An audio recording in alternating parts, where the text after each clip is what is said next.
ሰላም ጤና ይስጥልኝ። ከኢትዮጵያ ዜና አገልግሎት የጥር 1 2018 ዓ.ም የዕለቱን ዜናዎች ይዘን ቀርበናል። በቅድሚያም አርዕስተ ዜናዎቹ። ኢትዮጵያ ቡናን በጥሬው ከመላክ ይልቅ እሴት ጨምሮ ለዓለም ገበያ በማቅረብ የምታገኘውን የውጭ ምንዛሬ ገቢ በከፍተኛ ደረጃ ለማሳደግ በቁርጠኝነት እየሰራች መሆኑን የኢትዮጵያ ቡናና ሻይ ባለስልጣን ገለጸ። በኢትዮጵያ ባለፉት ዓመታት የእናቶችና የጨቅላ ህጻናትን ሞት ለመቀነስ የተወሰዱ የፖሊሲ እርምጃዎች ተጨባጭ ውጤት ማምጣታቸውን የጤና ሚኒስትሯ ዶክተር መቅደስ ዳባ ገለጹ። በታላቁ የኢትዮጵያ ህዳሴ ግድብ የንጋት ሰው ሰራሽ ሐይቅ ላይ በቱሪዝም ኢንቨስትመንት ለሚሰማሩ አልሚዎች ምቹ የልማት ፍኖተ ካርታ መዘጋጀቱን የቱሪዝም ሚኒስቴር ገለጸ። የኢትዮጵያን ከፍተኛ የህዝብ ቁጥርና ፈጣን የኢኮኖሚ እድገት የሚያሳልጥ አስተማማኝ የባህር በር ባለቤትነት ማረጋገጥ የአሁኑ ትውልድ ወሳኝ የቤት ስራ መሆኑን ኢዜአ ያነጋገራቸው ምሁራን ገለጹ። ኢትዮጵያ በኮሪደር ልማትና በአረንጓዴ አሻራ መርሃ ግብር ለዓለም ተምሳሌት የሚሆን የላቀ ውጤት እያስመዘገበች ነው ሲሉ በኢትዮጵያ የህንድ አምባሳደር አኒል ኩማር ራይ ገለጹ። የሚሉት የዕለቱ ዋና ዋና ዜናዎች ናቸው። ዜናዎቹን በዝርዝር እንመለከታለን። ከዜናዎቹ ጋር አህመድ መሐመድ አብራችሁ ቆያለሁ። ኢትዮጵያ ቡናን በጥሬው ከመላክ ይልቅ እሴት ጨምሮ ለዓለም ገበያ በማቅረብ የምታገኘውን የውጭ ምንዛሬ ገቢ በከፍተኛ ደረጃ ለማሳደግ በቁርጠኝነት እየሰራች መሆኑን የኢትዮጵያ ቡናና ሻይ ባለስልጣን ገለጸ። የባለስልጣኑ ዋና ዳይሬክተር ዶክተር አዱኛ ደበላ ለኢዜአ እንደገለጹት ባለፉት ጥቂት ዓመታት ለዘርፉ ልዩ ትኩረት በመስጠት የ15 ዓመት የቡና ስትራቴጂ ፍኖተ ካርታ ተቀርጾ ወደ ስራ ተገብቷል። በዚህም በዘርፉ የነበሩ መዋቅራዊ ችግሮችን በመለየት በምርትና ምርታማነት እንዲሁም በገበያ አድማስ ማስፋት ላይ ውጤታማ ስራዎች መከናወናቸውን ተናግረዋል። ምርታማነታቸው ዝቅተኛ የነበሩ ያረጁ የቡና ተክሎችን በመጎንደል የማሳ ላይ ምርታማነትን የማሳደግ ስራ መከናወኑን ተናግረዋል። በሀገር አቀፉ የአረንጓዴ አሻራ መርሃ ግብር ታግዞም አዳዲስ የቡና ተክሎች በስፋት መተከላቸውን ገልጸዋል። በዓለም አቀፍ ገበያ ተወዳዳሪ ለመሆን የምርት መጠን ብቻ ሳይሆን ጥራት ወሳኝ መሆኑን ጠቅሰው ቡናው በከፍተኛ ጥራት እንዲመረት ጥብቅ ክትትል እየተደረገ መሆኑንም ገልጸዋል። ምርታማነትን ከማሳደግ ጎን ለጎን የግብይት ሰንሰለቱን ማሳጠር ዋነኛው የትኩረት አቅጣጫ ሆኖ እየተሰራ መሆኑን ጠቅሰው በዚህም ለውጥ እየመጣ ይገኛል ብለዋል። ቀደም ሲል የነበረውን የተንዛዛ የገበያ ስርዓት በፖሊሲ ማሳጠር በመቻሉ ይባክን የነበረውን የምርት መጠን መቀነስና በጥራት ላይ ይፈጠሩ የነበሩ አሉታዊ ተጽዕኖዎችን ማስቀረት መቻሉንም ጠቁመዋል። ኢትዮጵያ ካላት የቡና አቅም አንጻር የሚገባትን ጥቅም እንድታገኝ እሴት የመጨመር ስራ በትኩረት እየተሰራ መሆኑን ጠቅሰዋል። ቀደም ሲል እሴት የተጨመረበት ቡና በምን አይነት የጥራት ደረጃና ሁኔታ ወደ ውጭ መላክ እንዳለበት የሚወስኑ ግልጽ መመሪያዎች ባለመኖራቸው ዘርፉ ሳይነቃቃ መቆየቱን አስረድተዋል። ይህንን ክፍተት በመሙላት ምቹ ሁኔታዎችን የሚፈጥር አዲስ መመሪያ ተቀርጾ መጽደቁንና ወደ ስራ መገባቱንም ጠቁሞ አዲሱ መመሪያ በሀገር ውስጥ የተቆላና የተፈጨ ቡናን በውጭ ምንዛሬ የመሸጥ እድል የፈጠረ መሆኑንም ገልጸዋል። በኢትዮጵያ ባለፉት ዓመታት የእናቶችና የጨቅላ ህጻናት ሞት ለመቀነስ የተወሰዱ የፖሊሲ እርምጃዎች ተጨባጭ ውጤት ማምጣታቸውን የጤና ሚኒስትሯ ዶክተር መቅደስ ዳባ ገለጹ። ሚኒስትሯ በጥር ወር የሚከበረውን የጤናማ እናትነት ወር አስመልክቶ መግለጫ ሰጥተዋል። በመግለጫቸውም ባለፉት ዓመታት ከወሊድ ጋር ተያይዞ የሚከሰቱ የጤና ችግርና ሞትን ለመቀነስ በተደረገው ርብርብ በጤና ተቋማት የሚወለዱ እናቶች ቁጥር መጨመሩን ተናግረዋል። በጤና ጣቢያዎች የቀዶ ሕክምና አገልግሎት መጀመሩ ለውጥ ማምጣቱን ጠቅሰው የጤና ተቋማት ተደራሽነት ማስፋት፣ የቅድመ ወሊድ ክትትል ማሳደጉንም ነው የገለጹት። ከወሊድ በኋላ የሚከሰት የደም መፍሰስን በመከላከል በኩል የበጎ ፈቃደኛ ደም ለጋሾች ሚናና ቁጥር ማደጉንም ተናግረዋል። እስካሁን የተገኙ ውጤቶች አበረታች መሆናቸውን ጠቁመው በቀጣይም የተሻሉ ውጤታማ ተግባራት ይከናወናሉ ብለዋል። ለዚህም ፈጠራና ዘላቂ ፋይናንስ ወሳኝ መሆናቸውን ጠቅሰው የዲጂታል ጤና መረጃን ተደራሽ ማድረግ፣ የህክምና ግብዓቶችን ማሟላትና የቀዶ ህክምና አገልግሎትን ማስፋት ላይ ከባለድርሻ አካላት ጋር በቅንጅት እንደሚሰራ አረጋግጠዋል። ጤናማ እናትነት አንዲት ሴት በእርግዝና በወሊድና በድህረ ወሊድ ወቅት የሚኖራት ሁለንተናዊ ጤንነት ነው ብለዋል። የዘንድሮ የጤናማ እናትነት ወር በዓለም አቀፍ ደረጃ ለ39ኛ በኢትዮጵያ ደግሞ ለ20ኛ ጊዜ ፈጠራና ዘላቂ ፋይናንስ ለጤናማ እናትነት በሚል መሪ ሀሳብ በተለያዩ የግንዛቤ ማስጨበጫ ዝግጅቶች ይከበራሉ።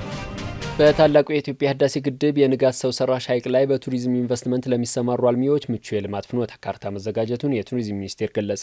የለውጡ መንግስት ቱሪዝምን ከ5 ግንባር ቀደም የኢኮኖሚ ምሰሶች መካከል በማድረግ ለቅርስ ጥበቃ፣ እድሳትና ለአዳዲስ የማዳረሻ ልማት የሰጠው ትኩረት ዘርፉ እንዲያንሰራራ አስችሏል። የቱሪዝም ሚኒስትር ዴኤታ ስለሺ ግርማ ለኢዜአ እንደገለጹት ኢትዮጵያ በርካታ ቀልብን የሚስቡ ታሪካዊ፣ ሃይማኖታዊ፣ ባህላዊና ተፈጥሯዊ የመስህብ እምቅ ጸጋዎችን የታደለች ሀገር ናት ብለዋል። ከቅርብ ዓመታት ወዲህም የኢትዮጵያን እምቅ የመስህብ ጸጋዎች በመንከባከብና በማልማት የቱሪዝም ሀብት ወሳኝ የኢኮኖሚ አቅም እንዲሆን እየተደረገ መሆኑን ገልጸዋል። በጠቅላይ ሚኒስትር ዶክተር አብይ አህመድ ሀሳብ አመንጭነት የተገነቡ ማራኪ የመዳረሻ ስፍራዎችም ለጎብኚዎች ምቹ ምህዳርን በመፍጠር የቱሪዝም ተወዳዳሪነት በእጅጉ ያሳደጉ እንደሚገኝ ተናግረዋል። በታላቁ የኢትዮጵያ ህዳሴ ግድብ የቱሪዝም፣ የአሳ ሀብት ልማት፣ የውሃ ላይ ትራንስፖርትና መሰል የመስህብ መዳረሻ ኢንቨስትመንትን ማሳደግ የሚያስችል ፍኖተ ካርታ መዘጋጀቱንም አስረድተዋል። በህዳሴ ግድብ የንጋት ሐይቅና ዙሪያውን ለማልማት የተዘጋጀው ፍኖተ ካርታ የግሉን ዘርፍ የቱሪዝም ኢንቨስትመንት ተሳትፎ የሚያሳድግ እድል መፍጠር እንደቻለ ገልጸዋል። ለዚህም የግሉ ዘርፍ በንጋት ሐይቅ የቱሪዝም ልማት ኢንቨስትመንት ተሳትፎን ለማሳደግ ከባለድርሻ አካላት ጋር ከፌዴራልና ቤንሻንጉል ጉሙዝ ክልል መንግስት ጋር በትብብር እየተሰራ እንደሚገኝ ተናግረዋል። በንጋት ሐይቅ የቱሪዝም ኢንቨስትመንት ለሚሳተፉ አልሚዎችም የግንባታ መሳሪያ፣ ተሽከርካሪና መሰል ቁሳቁሶች ከቀረጥ ነጻ አገልግሎት የሚያገኙበትን እድል መመቻቸቱንም አስታውቀዋል። የኢትዮጵያን ከፍተኛ የህዝብ ቁጥርና ፈጣን የኢኮኖሚ እድገት የሚያሳልጥ አስተማማኝ የባህር በር ባለቤትነት ማረጋገጥ የአሁኑ ትውልድ ወሳኝ የቤት ስራ መሆኑን ኢዜአ ያነጋገራቸው ምሁራን ገለጹ። የታሪክ ተመራማሪው ፕሮፌሰር አደም ካሚል ለኢዜአ እንዳሉት የኢትዮጵያ የስልጣኔ ሀያልነት ከቀይ ባህርና አባይ ወንዝ ጋር ጥብቅ ቁርኝት አለው።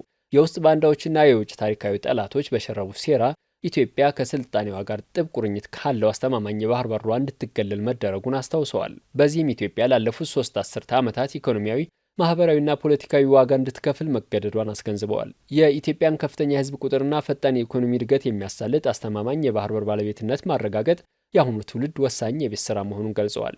መንግስትም የኢትዮጵያን የባህር በር ባለቤትነት ጥያቄ በማቅረብ ብሔራዊ ጂኦ ስትራቴጂክ የጋራ ተጠቃሚነትን ለማረጋገጥ የዲፕሎማሲ ድል እያስመዘገበ እንደሚገኝም ገልጸዋል።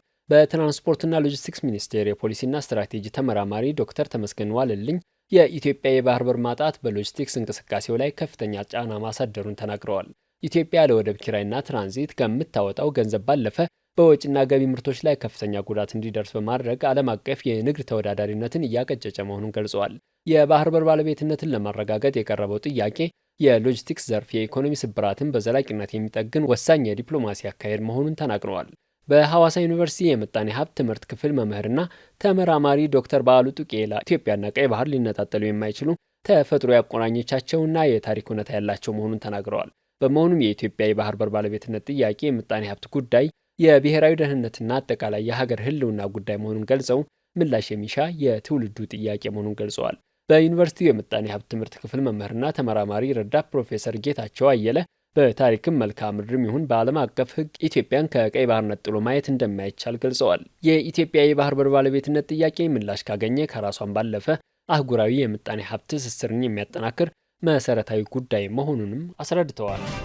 ኢትዮጵያ በኮሪደር ልማትና በአረንጓዴ አሻራ መርሃ ግብር ለዓለም ተምሳሌት የሚሆን የላቀ ውጤት እያስመዘገበች ነው ሲሉ በኢትዮጵያ የህንድ አምባሳደር አኒል ኩማር ራይ ገለጹ። በኢትዮጵያ ከተሞችን ለነዋሪዎችና ለኢንቨስትመንት ምቹ የሚያደርጉ የኮሪደር ልማትን ጨምሮ በርካታ የመሰረተ ልማት ማስፋፊያ ስራዎች እየተከናወኑ ይገኛሉ።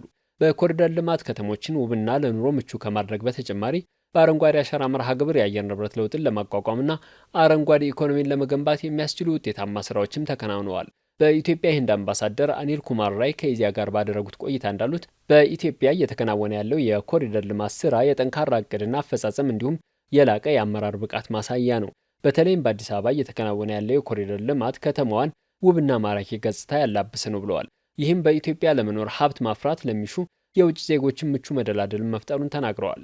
በጠቅላይ ሚኒስትር ዶክተር አብይ አህመድ ሀሳብ አመንጭነት የተጀመረውና ለተከታታይ ዓመታት የተተገበረው የአረንጓዴ አሻራ መርሃ ግብርም ኢትዮጵያ ተምሳሌት የሆነ ስኬታማ ተግባር ያከናወነችበት መሆኑን አምባሳደሩ ገልጸዋል። በዚህ ታላቅ መርሃ ግብር ኢትዮጵያ በጥቂት ዓመታት ውስጥ ከ48 ቢሊዮን በላይ ችግኞች በመትከል ዓለምን ያስደመመ ተግባር ያከናወነችበት ነው። በአረንጓዴ አሻራ መርሃ ግብር በመላ ሀገሪቱ የአረንጓዴ ስፍራዎች እንዲበራከቱ ማድረጉን አንስተው በዚህም ኢትዮጵያ ዓለም አቀፍ እውቅና እንድታገኝ አስችሏል ብለዋል።